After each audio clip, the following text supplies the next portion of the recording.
Now in this sum we are going to first we are going to whatever adjustments come after the trial balance, we have to pass an adjusting entry, then we have to do the transfer entry. And here we are going to write the one transfer entry. It's a closing stock which comes after the balance, after the trial balance. Closing stock account debited 45,000 to trading account 45,000. Being closing stock is transferred to trading account. Whichever adjustment comes after the trial balance, it should be taken to two places. One is a either trading account or profit and loss account, and another one is it should be taken to the balance sheet. Either in asset side or liability side. Now here closing stock being an asset, it's a current asset. Why we are calling it as a current asset means the stock may be converted into cash within a short period of 3 months or 6 months. Whatever the stock can be converted into cash within a short period is called the current asset. So closing stock must definitely be can be converted into cash within a short period. So it's called a current asset. So after the adjustment, any adjustment comes after the trial balance should be taken to two places. One is a trading account, either trading account or profit and loss account. This is one place. Second place, it should be definitely should be taken to the balance sheet, either in asset side or liability side. This stock being in a current asset, we are taking this to the liabilities asset side of the this is the balance sheet. Liability side, asset side, it is a fixed assets. Under that we are getting another heading is current asset. Under current asset we are taking this closing stock. So this is the position of adjustments. When we learn the adjustment entries, we have to keep this in mind. We have to remember that each and every adjustment should be taken in two places. One either in trading account or profit and loss account. In the second place, it should be taken into the balance sheet either in asset side or balance sheet. Liability side. That we'll see later. When we are doing the adjustments, when we are doing the final accounts with the adjustment, that time we'll see. Now we are going to calculate another sum. Calculate the cost of goods sold. If the rate of gross profit is 20% on CGS, that means on cost. Cost of goods sold only we are going for. That means cost of the goods sold, which the gross profit is 20% on CGS. Sometimes they'll give gross profit on sales also. That we have to read out the problem carefully. Rate of the GP is 20% on CGS. CGS means cost of goods sold. Now sales they are given 4,20,000. Cost we have to find out. How will you find out the cost? Sales minus profit, we are going to find out the cost. Now suppose CGS is 100. Here that 100% on CGS is given. So 20% on CGS given. Suppose cost is 100 rupees means, the gross profit is 20 rupees. In other way we can say sales is equal to cost plus profit. That is means sales plus, cost plus profit is equal to sales. Cost plus profit is equal to sales. Sales is, they say the sales is, the value of the sales is, how much they are given? 4,20,000. Now this 120 is equal to 4,20,000 means what will be the 100? Now let us calculate here. This is cost of goods sold is equal to, we are going to calculate here, we are going to find out from the sales. Sales is given 4,20,000. Now we are assuming CGS is 100 and GP gross profit is equal to 20. So GP plus CGS plus GP is equal to sales. That means sales is equal to 120. Now this is equal to 120 means what about 100? What is the cost we are going to find out? Now find out CGS is equal to 104,20,000. This is sales. This is 100 by 120. That means what? 120 is equal to 4,20,000 means what is 100? This goes 5 times, this goes 6 times, this goes 7, 0, 0, 0, 0. That means 3,50,000. So cost of goods, cost is equal to 3,50,000. Now GP we know that is the 20 percentage. Now we are asked to find out only the cost, that means CGS. Suppose we are asked to find out what is gross profit. What is gross profit if it is asked? Then we have to find out what is the formula. Cost plus profit. Cost plus profit, that means gross profit is equal to sales. We know cost is 100, GP gross profit is 20, sales is 120. From this only we got this cost. Now GP is equal to CGS plus, CGS means cost of goods sold plus profit.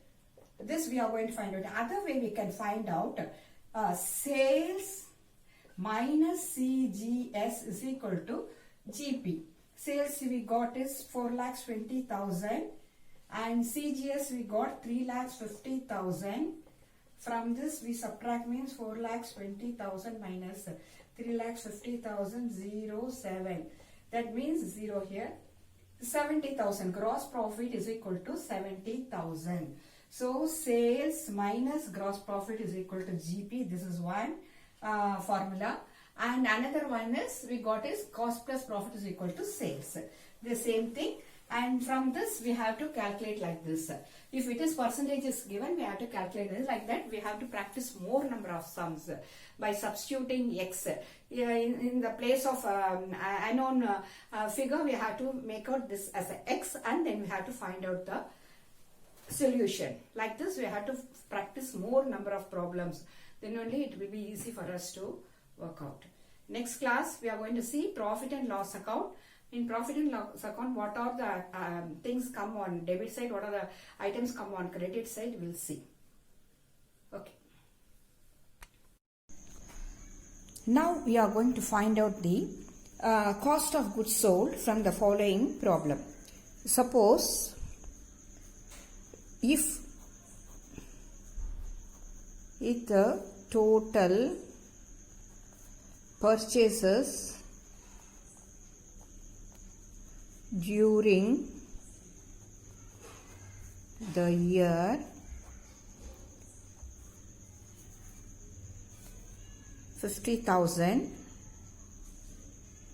rupees, 8 lakhs, and returns outwards 20,000. Direct expenses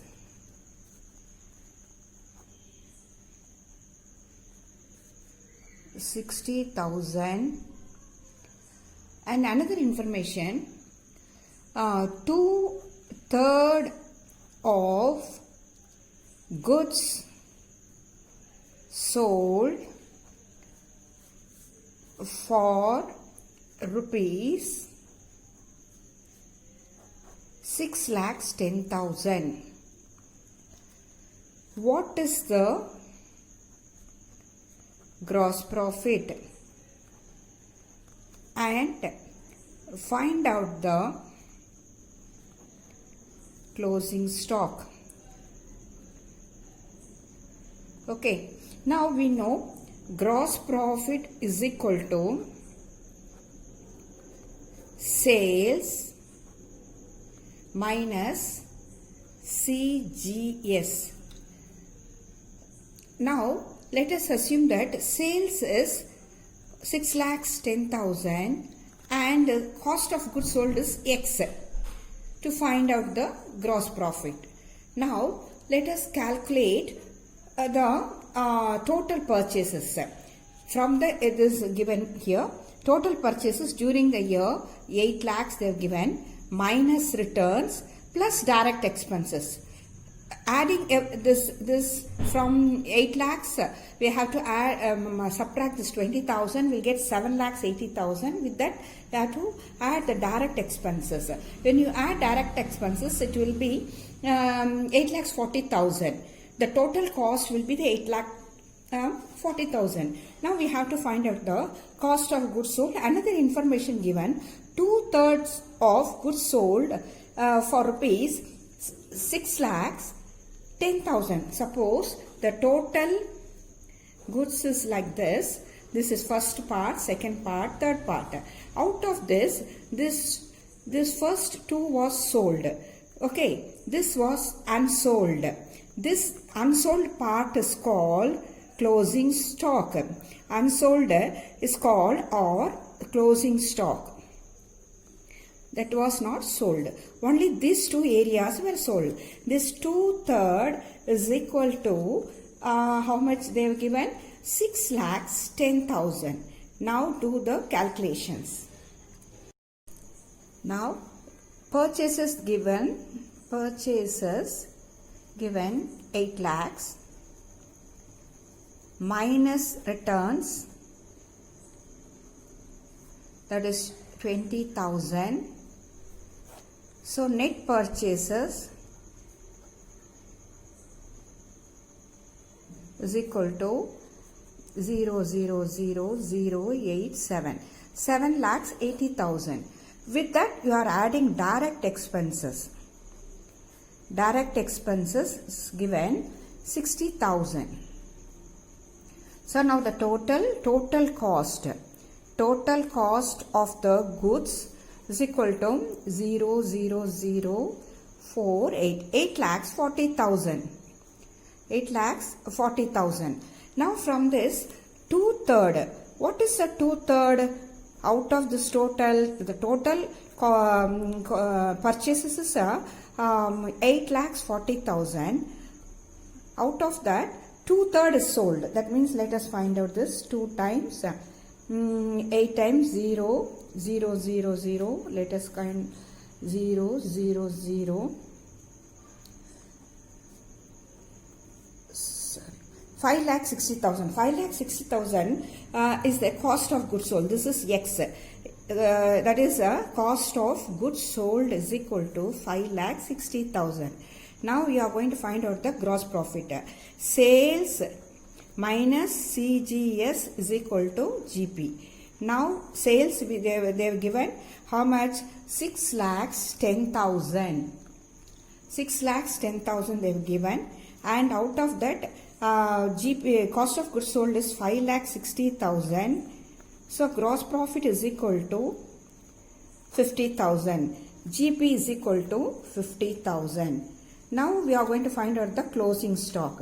Closing stock total purchases minus total purchases minus CGS is equal to closing stock. That means the unsold stock. Total stock is 8,40,000. Cost of totals and what is sold is 5,60,000 was sold, and the closing stock is equal to 2,80,000. Closing stock is equal to 2,80,000. Now from this calculation we have substituted X in the place of total purchase CGS, and we got this answer.